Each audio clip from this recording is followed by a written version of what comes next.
Assalamualaikum warahmatullahi wabarakatuh. Halo teman-teman sekalian, pada kali ini kami dari kelompok 5 beranggotakan 7 orang akan membahas mengenai defisit antara transparansi dan akuntabilitas. Sebelumnya, perkenalkan saya Sahra Kirani Ahmad sebagai anggota. Saya Muhammad Reza Ditya Rashid sebagai anggota. Saya Raya Bian Rabbani sebagai anggota. Saya Sarul Purnama sebagai ketua. Saya Aziza Malevila sebagai anggota. Saya Inaya Sakina sebagai anggota. Saya Winnie Dasan Telepon sebagai anggota. Nah, tanpa berlama-lama lagi, mari kita simak videonya. And the issue, inti dari masalah ini yaitu APBN pada 2026 disorot karena pos belanja lain-lain atau BLL mencapai 526,55 triliun yang dinilai kurang transparan dan akuntabel. Apa itu BLL? BLL dikelola oleh Bendahara Umum Negara, yaitu dana untuk kebutuhan tak terduga atau belum punya pos khusus, contohnya bantuan sosial, cadangan beras, dan kompensasi energi. Dan sebagian besar dana dipakai untuk kompensasi energi. Masalah utamanya yaitu Kementerian Keuangan belum menjelaskan secara rinci pencatatan dan pembayaran kompensasi energi. Ada kekhawatiran beban pembayaran dipindah ke tahun berikutnya, sehingga angka defisit terlihat lebih kecil dari kenyataan. Nah, kesimpulannya, nilai sangat besar, penggunaan tidak rinci, dan sulit dipantau. Ini mencerminkan kondisi anggaran yang sebenarnya. Mari kita bahas mengenai the contention. Apa sih itu APBN?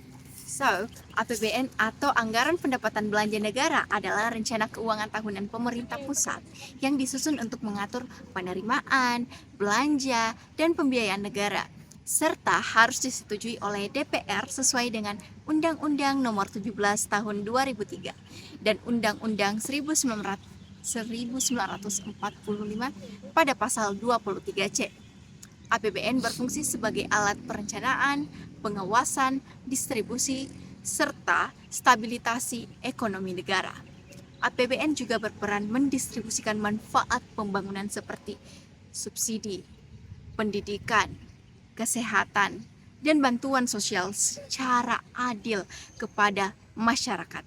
Dan dalam penyusunannya, pemerintah harus memperhatikan prinsip keadilan, transparansi, dan keseimbangan manfaat agar tidak merugikan kelompok tertentu. Secara hukum, sebenarnya seluruh penerimaan dan pengeluaran negara wajib dicantumkan dalam APBN sesuai dengan asas legalitas, keterbukaan, dan akuntabilitas. APBN juga memiliki batasan hukum, seperti defisit maksimal 3% PDB dan kewajiban persetujuan DPR. Dan yang terakhir, penyusunan APBN dilakukan melalui proses politik antara pemerintahan dan DPR. Presiden menyusun rancangan APBN melalui Kementerian Keuangan, sedangkan DPR membahas dan mengesahkan sebagai bentuk checks atau balances agar anggaran negara tidak disalahgunakan. Secara ideal, APBN dirancang dan dikelola dengan sangat transparan dan rinci. Beberapa poin penting kondisi ideal meliputi: yang pertama, perincian anggaran. Setiap pos pengeluaran, termasuk kompensasi atau subsidi, dicantumkan terperinci dalam dokumen APBN. Misalnya, mekanisme subsidi atau kompensasi energi harus ditetapkan dengan basis asumsi harga minyak, besaran alokasi, dan pelaksana yang jelas. Tidak boleh ada pos abu-abu yang dibiarkan terlalu umum. Yang kedua, keterkaitan asumsi dan realisasi.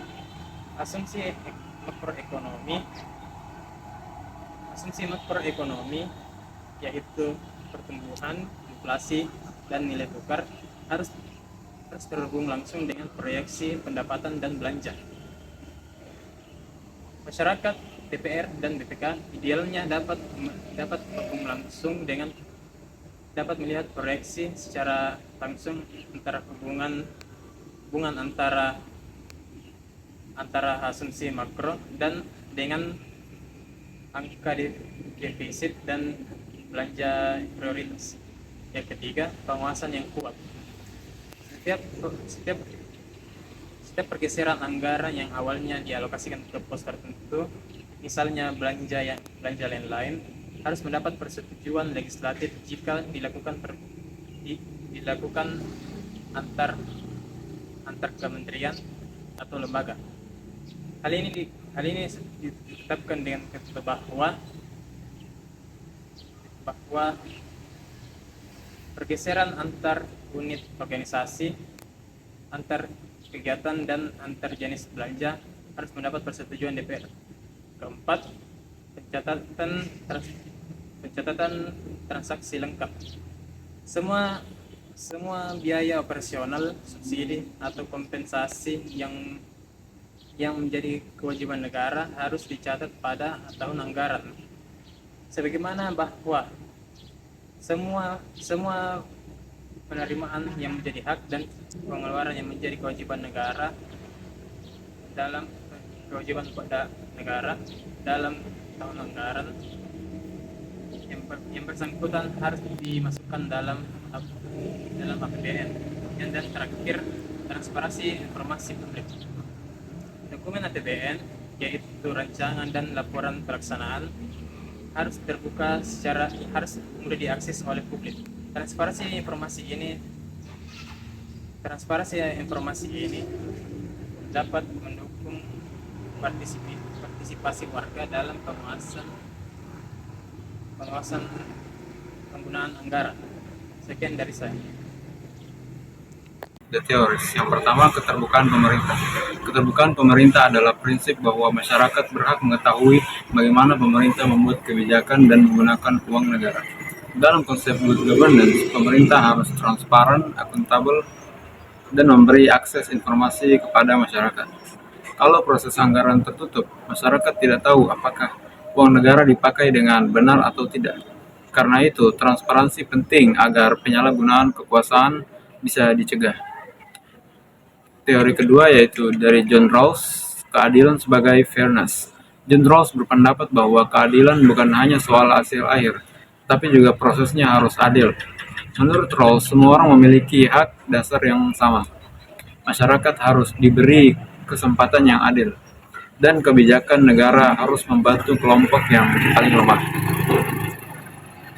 Dalam APBN, artinya anggaran negara harus berpihak pada rakyat miskin dan rentan. Proses penyusunannya harus transparan. Masyarakat harus bisa ikut mengawasi.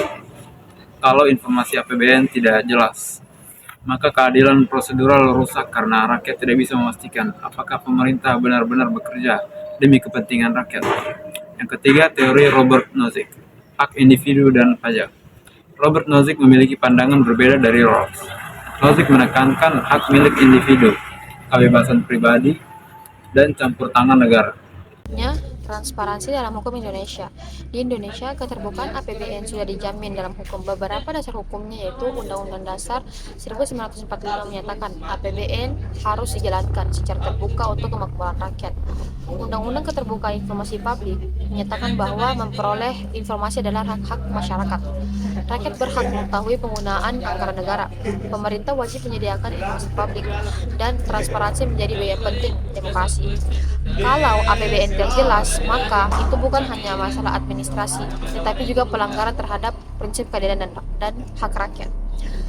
Kondisi di Indonesia sekarang, Indonesia sudah melakukan reformasi transparansi sejak reformasi tahun 1998 melalui Undang-Undang Keuangan Negara, Undang-Undang Perbendaharaan Negara, dan Undang-Undang Keterbukaan Informasi Publik.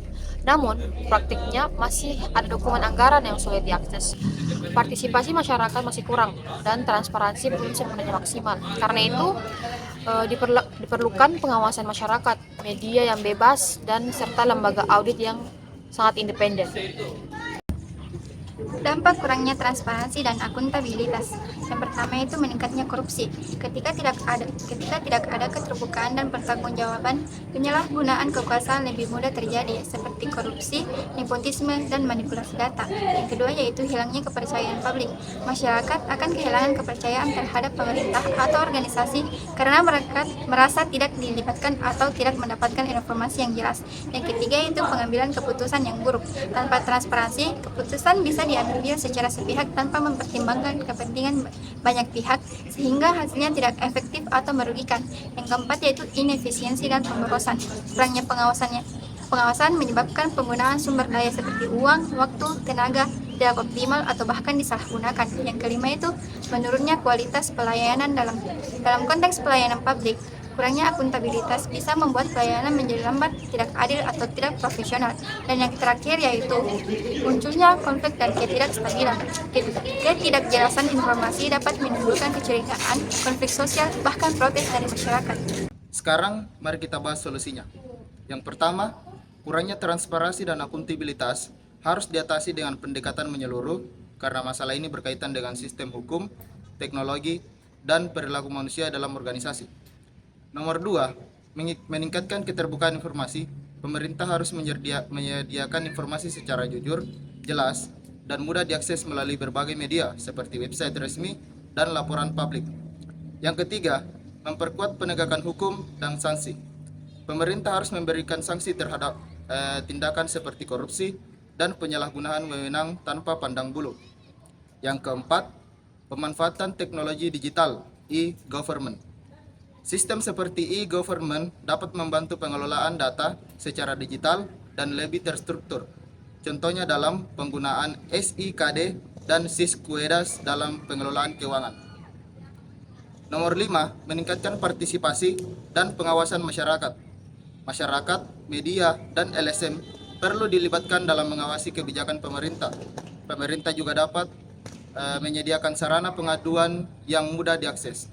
Yang keenam, menyederhanakan birokrasi. Birokrasi yang rumit sering menjadi penghambat transparansi karena membuat proses menjadi lambat dan sulit dipahami. Oleh karena itu, prosedur yang berbelit-belit perlu disederhanakan agar lebih efisien dan jelas. Dan yang terakhir adalah nomor 7, membangun budaya integritas. Selain sistem, faktor manusia juga sangat penting dalam menciptakan transparansi dan akuntabilitas. Aparatur negara harus memiliki nilai kejujuran, keterbukaan, dan tanggung jawab dalam menjalankan tugasnya.